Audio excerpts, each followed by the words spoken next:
எசேக்கியேல் அதிகாரம் 12. கர்த்தருடைய வார்த்தை எனக்கு உண்டாகியவர், மனுபுத்திரனே, நீ கலக வீட்டாரின் நடுவிலே தங்கியிருக்கிறாய். காணும்படிக்கு அவர்களுக்கு கண்கள் இருந்தாலும் காணாமற் போகிறார்கள், கேட்கும்படிக்கு அவர்களுக்கு காதுகள் இருந்தாலும் கேளாமற் போகிறார்கள். அவர்கள் கலக வீட்டார். இப்போதும் மனுபுத்திரனே, நீ பரதேசம் போகும்படி பிரயாண சாமான்களை ஆயத்தப்படுத்தி பகற்காலத்திலே அவர்கள் முன்பாக பிரயாணப்படு. உன் ஸ்தலத்தை விட்டு வேறே ஸ்தலத்துக்கு அவர்களுடைய கண்களுக்கு முன்பாக புறப்பட்டு போ.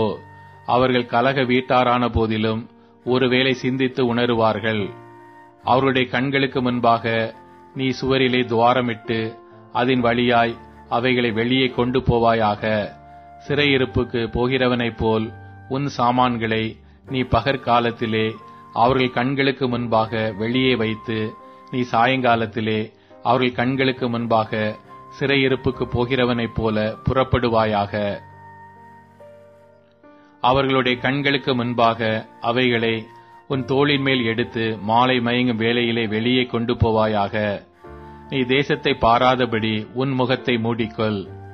இஸ்ரவேல் வம்சத்தாருக்கு உன்னை அடையாளமாக்கினேன் என்றார்.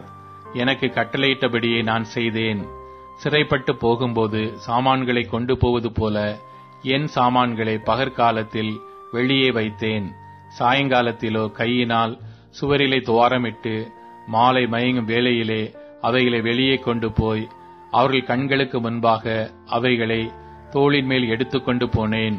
விடியற் காலத்திலே கர்த்தருடைய வார்த்தை எனக்கு உண்டாகி அவர், மனுபுத்திரனே, கலக வீட்டாராகிய இஸ்ரவேல் வம்சத்தார் உன்னை பார்த்து, நீ செய்கிறது என்னவென்று உன்னை கேட்டார்கள் அல்லவா? இது எருசலேமில் இருக்கிற அதிபதியின் மேலும் அதன் நடுவில் இருக்கிற இஸ்ரவேல் வம்சத்தார் அனைவரின் மேலும் சுமரும் பாரம் என்று கர்த்தராகிய ஆண்டவர் உரைக்கிறார் என்று அவர்களிடத்தில் சொல்லு. நீ அவர்களை நோக்கி, நான் உங்களுக்கு அடையாளமாயிருக்கிறேன். நான் செய்வது எப்படியோ அப்படியே அவர்களுக்கும் செய்யப்படும். சிறைப்பட்டு பரதேசம் போவார்கள். அவர்கள் நடுவில் இருக்கிற அதிபதி மாலை மயங்கும் போது தோளின் மேல் சுமை சுமந்து புறப்படுவான். வெளியே சுமை கொண்டு போக சுவரிலே துவாரமிடுவார்கள். கண்ணினாலே அவன் தன் தேசத்தை காணாதபடி தன் முகத்தை மூடிக்கொள்வான். நான் என் வலையை அவன் மேல் வீசுவேன். அவன் என் கண்ணியிலே பிடிபடுவான். அவனை கல்தேயர் தேசமாகிய பாபிலோனுக்கு கொண்டு போவேன். அங்கே அவன் சாவான், ஆகிலும் அதை காண மாட்டான். அவனுக்கு உதவியாக அவனை சுற்றிலும் இருக்கிற யாவரையும் அவனுடைய எல்லா இராணுவங்களையும் நான் சகல திசைகளிலும் தூற்றி அவர்கள் பின்னே பட்டயத்தை உருவுவேன். அப்படி நான் அவர்களை ஜாதிகளுக்குள்ளே தூற்றி அவர்களை தேசங்களிலே சிதறடிக்கும் போது நான் கர்த்தர் என்று அறிந்து கொள்வார்கள். ஆனாலும் தாங்கள் போய் சேரும் ஜாதிகளுக்குள்ளே தங்கள் அருவருப்புகளை எல்லாம் விவரிக்கும்படி நான் அவர்களில் கொஞ்சம் பேரை பஞ்சத்துக்கும் பட்டயத்துக்கும் கொள்ளை நோய்க்கும் தப்பி மீந்திருக்க பண்ணுவேன். அப்பொழுது நான் கர்த்தர் என்று அறிந்து கொள்வார்கள் என்று சொல் என்றார்.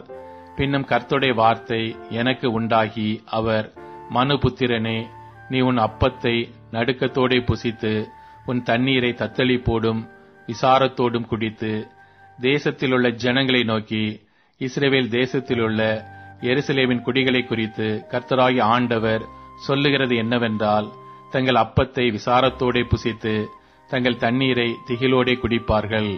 அவர்களுடைய தேசத்து குடிகளுடைய கொடுமைகளின் நிமித்தம் அதில் உள்ளதெல்லாம் அழிய அது பாழாகும். குடி ஏறி இருக்கிற பட்டணங்கள் வனாந்தரங்களாகி தேசம் பாழாய்ப்போகும். அப்பொழுது நான் கர்த்தர் என்று அறிந்து கொள்வீர்கள் என்று சொல் என்றார். பின்னும் கர்த்தருடைய வார்த்தை எனக்கு உண்டாகி அவர், மனுபுத்திரனே, நாட்கள் நீடிக்கும், தரிசனம் எல்லாம் அவமாகும் என்று இஸ்ரவேல் தேசத்திலே வழங்கும் பழமொழி என்ன? ஆகையால் நீ அவர்களை நோக்கி, கர்த்தராகிய ஆண்டவர் உரைக்கிறது என்னவென்றால், அவர்கள் இனி இஸ்ரவேலிலே இந்த பழமொழியை சொல்லி வராதபடிக்கு நான் அதை ஒழிய பண்ணுவேன். நாட்களும் எல்லா தரிசனத்தின் பொருளும் சமீபித்து வந்தன என்று அவர்களோடே சொல்லு. இஸ்ரவேல் வம்சத்தாரின் நடுவிலே இனி சகல கள்ள தரிசனமும் முகஸ்துதியான குறி சொல்லுதலும் இராமற் போகும். நான் கர்த்தர், நான் சொல்லுவேன். நான் சொல்லும் வார்த்தை நிறைவேறும். இனி தாமதியாது. கலக வீட்டாரே, உங்கள் நாட்களிலே நான் வார்த்தையை சொல்லுவேன், அதை நிறைவேறவும் பண்ணுவேன் என்று கர்த்தராகிய ஆண்டவர் உரைக்கிறார் என்று சொல் என்றார். பின்னும் கர்த்தருடைய வார்த்தை எனக்கு உண்டாகிய அவர், மனுபுத்திரனே, இதோ இஸ்ரவேல் வம்சத்தார் இவன் காண்கிற தரிசனம் நிறைவேற அநேக நாள் செல்லும். தூரமாயிருக்கிற காலங்களை குறித்து இவன் தீர்க்க தரிசனம் சொல்லுகிறான் என்கிறார்கள். ஆகையால் என் வார்த்தைகளில் ஒன்றாகிலும் இனி தாமதிப்பது இல்லை என்று கர்த்தராகிய ஆண்டவர் உரைக்கிறார். நான் சொன்ன வார்த்தை நிறைவேறும் என்று கர்த்தராகிய ஆண்டவர் உரைக்கிறார் என்று அவர்களோட சொல் என்றார்.